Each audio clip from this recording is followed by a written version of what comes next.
많은 사람들이 노래로만 알고 있는 진달래꽃입니다.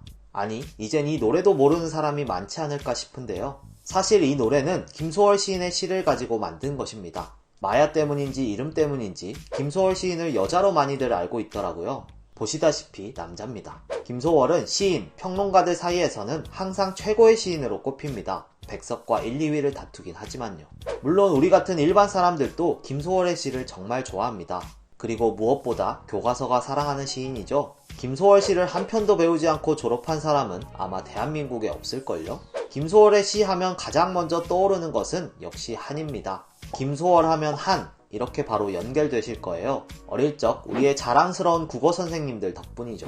그렇지만 한이 정확히 무엇이고 김소월이 어째서 그런 한의 시인이 되었는지 제대로 아는 사람은 드문 것 같습니다. 모두가 알지만 정작 제대로 아는 사람은 많이 없는 거죠.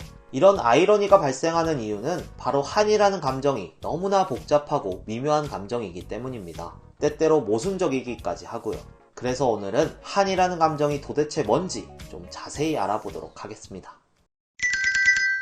한이라는 건 어떤 감정일까요? 슬픔? 미련?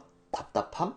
이 정도 단어로 한의 감정을 설명하기엔 좀 많이 부족합니다. 우리는 언제 보통 한이 맺혔다고 말하나요? 억울한 일을 당했을 때? 아니면 내가 어찌하지 못하는 상황에 빠졌을 때?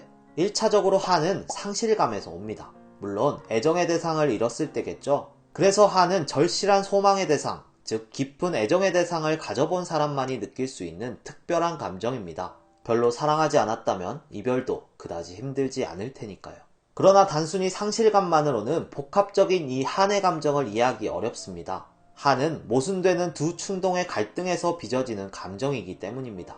결론부터 말씀드리자면 한은 절망과 미련의 갈등, 원망과 자책의 갈등에서 맺히는 감정입니다. 이별의 상황을 우리는 현실적으로 받아들이지 못합니다. 계속 현실을 부정하고 거부하면서 언젠가 상대방이 다시 돌아올 것이라고 기대하죠. 이를 절망과 미련의 갈등이라고 할 수 있겠네요. 이별이라는 현실에 절망하면서도 한편으로는 언젠가 다시 만날 것을 기대하며 미련을 놓지 못합니다. 그러나 이러한 미련은 시간이 지남에 따라 원망으로 변하게 됩니다. 결코 돌아오지 않는 상대방을 기다리는 건 너무나 고통스럽기 때문이죠. 자신을 그렇게 고통스럽게 만든 상대방이 점차 미워지기 시작합니다. 심리학에서는 이를 투사라고 하는데요. 상실감에 빠진 사람은 자신의 고통과 불행의 책임을 너무나 쉽게 상대방에게 전가합니다. 이별을 자신의 탓이라고 인정하기엔 너무 힘드니까 상대방을 증오함으로써 이를 해소하려는 것이죠. 그런데 문제는 그 사람은 내가 누구보다 사랑하는 그리고 사랑했던 사람이라는 것입니다. 여기서 깊은 한의 감정이 맺히는데요. 사랑해야 될 상대방을 오히려 미워했다는 자책감 때문에, 즉 원망과 자책의 갈등 사이에서 한의 감정이 빚어지는 것입니다. 합리적이고 현실적인 사람이라면 어느 정도 미련이 남아있다 하더라도 새로운 사랑을 찾음으로써 슬픔을 잊으려고 하겠죠.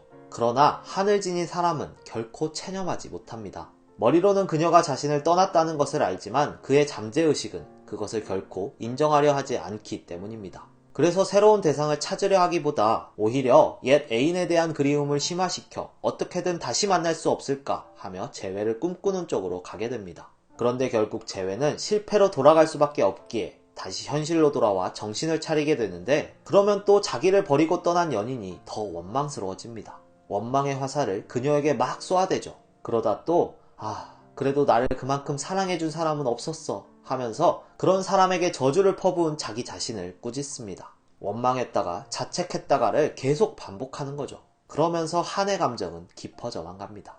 김소월의 시에는 반어, 즉 아이러니가 많이 나타나는데요. 이것은 한이 갖는 이러한 모순적이고 복합적인 성격 때문입니다. 나보기가 역겨워 가실 때에도 말없이 고이 보내드린다고 하고, 사실 못 잊었지만 잊었노라 라고 하는 이유는 님을 곱게, 즉 미련 없이 보내주는 것처럼 보여야만 하기 때문입니다. 왜냐하면 님이 떠나지 못하도록 앙탈을 부리거나 타박한다면 도리어 자신을 추하게 여기고 진짜 정이 떨어져 다시는 돌아오지 않을지도 모르기 때문입니다. 그래서 이별을 당한 사람에게 선택권은 없는 겁니다. 예쁘게 보내줄 수밖에. 그리고 그것이 시에서 아이러니로 드러난 것이고요. 한은 이처럼 앞으로도 뒤로도 가지 못하는 모순에 맺혀있는 감정, 다시 말해 어떻게 해도 풀 길이 없는 맺힌 감정이라고 할 수 있겠습니다. 현실적으로는 앞으로 나아가야 될 상황임에도 불구하고 속마음에서는 뒤로 돌아가고자 하는 미련이 강렬하게 남아있는 그런 감정인 거죠. 이제 한의 감정이 뭔지 어렴풋이라도 느껴지시나요? 한이라는 감정을 느껴봤다는 건 불행이지만 또 축복이 아닐까 하는 생각이 듭니다. 이 정도 깊이의 감정을 경험했다는 건 누군가를 정말로 깊게 사랑했다는 얘기니까요. 여러분은 한이 맺힐 정도의 사랑을 해보신 적 있으신가요? 저는 아직 없는 것 같아요. 여러분은 어떠세요? 댓글로 남겨주시면 제가 진지하게 읽고 답변 드리겠습니다.